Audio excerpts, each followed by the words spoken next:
Unraveling the Intent, Samdhi Nimochana. Chapter 6.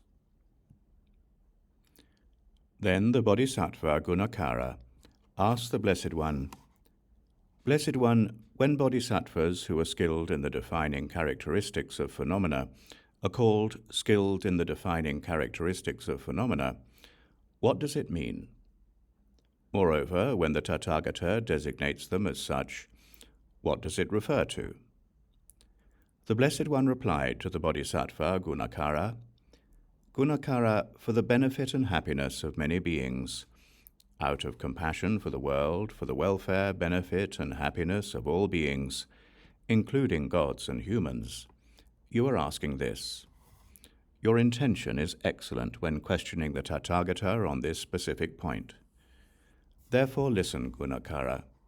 I will explain to you in which way bodhisattvas are skilled in the defining characteristics of phenomena. Gunakara, the defining characteristics of phenomena are three.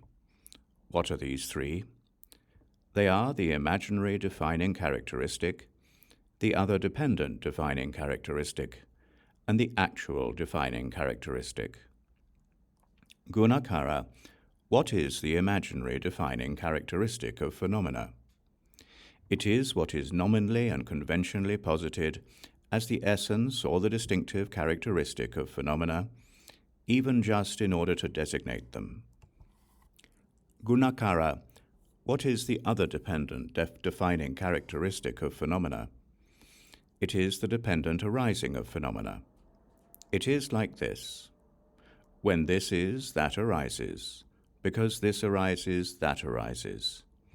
It is also from independence upon ignorance as a condition, conditioning mental factors arise up to, thus the whole great mass of suffering comes to be.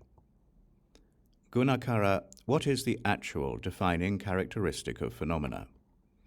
It is their true reality, namely the unsurpassable, complete and perfect awakening that is finally attained by bodhisattvas as they realize this true reality through their diligence and correct application of mind, and then become perfectly familiar with the realization of this true reality. Gunakara, it is like this. You should consider the imaginary defining characteristic to be just like the falsity of the visual aberrations perceived by someone suffering from the Timira visual disorder. Gunakara, it is like this. You should consider the other dependent defining characteristic to be just like the phenomenal appearances manifesting to this very person suffering from the Timira disease, such as actually non-existent hairs, flies, sesame seeds, or patches of blue, yellow, red, or white in their visual field. Gunakara, it is like this. You should consider the actual defining characteristic to be just like the original and unerring visual object seen by the same person when their vision is healthy and free from the visual aberrations resulting from the Timira disease. Gunakara, it is like this. When a pure crystal is in contact with something blue, it appears to be a sapphire. Because people perceive it by mistake as a sapphire, they are deceived by it.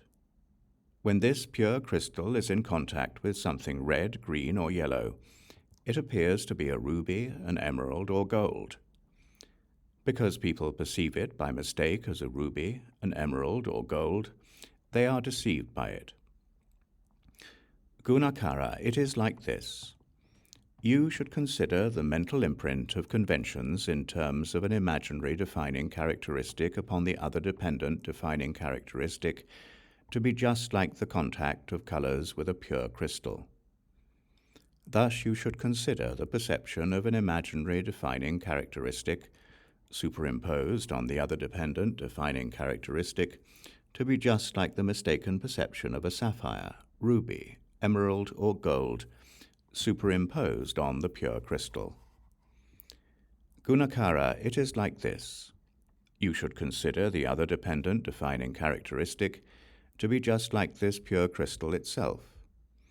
Thus, you should consider the actual defining characteristic as the permanent and immutable lack of any actuality or essence in the imaginary defining characteristic superimposed on the other dependent defining characteristic, just as there is permanently and immutably no actuality or essence in the defining characteristic of a sapphire, ruby, emerald, or gold superimposed on a pure crystal. Thus, Gunakara, bodhisattvas distinctly perceive the imaginary defining characteristic on the basis of names denoting phenomenal appearances. They distinctly perceive the other dependent defining characteristic on the basis of the erroneous conception that superimposes an imaginary defining characteristic on the other dependent defining characteristic. They distinctly perceive the actual defining characteristic on the basis of the non-existence of any erroneous conception that superimposes an imaginary defining characteristic on the other dependent defining characteristic. Gunakara. When bodhisattvas distinctly perceive the imaginary defining characteristic superimposed on the other dependent defining characteristic of phenomena exactly as it is, they distinctly perceive the phenomena devoid of any defining characteristic exactly as they are. Gunakara. When bodhisattvas distinctly perceive the other dependent defining characteristic exactly as it is, they distinctly perceive the phenomena characterized by affliction exactly as they are. Gunakara. When bodhisattvas distinctly perceive the actual defining characteristic exactly as it is, they distinctly perceive the phenomena characterized by purification exactly as they are. Gunakara. When bodhisattvas distinctly perceive the phenomena devoid of a defining characteristic superimposed on the other dependent defining characteristic exactly as they are, they abandon the phenomena characterized by affliction. Once they have abandoned the phenomena characterized by affliction, they will obtain the phenomena characterized by purification. Gunakara. Since bodhisattvas distinctly perceive in this way the imaginary, other-dependent, and actual defining characteristics of phenomena exactly as they are, they distinctly perceive the phenomena devoid of a defining characteristic, those characterized by affliction, and those characterized by purification exactly as they are. Having distinctly perceived the phenomena devoid of a defining characteristic exactly as they are, they abandon the phenomena characterized by affliction. Once they have abandoned the phenomena characterized by affliction, they will obtain the phenomena characterized by purification. For all these reasons, bodhisattvas are skilled in the defining characteristics of phenomena. Moreover, when the Tathagata designates the bodhisattvas as skilled in the defining characteristics of phenomena, it is for these reasons.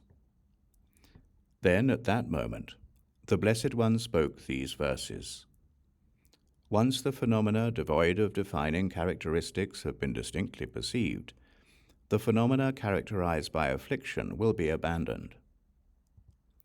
Once the phenomena characterized by affliction have been abandoned, the phenomena characterized by purification will be obtained.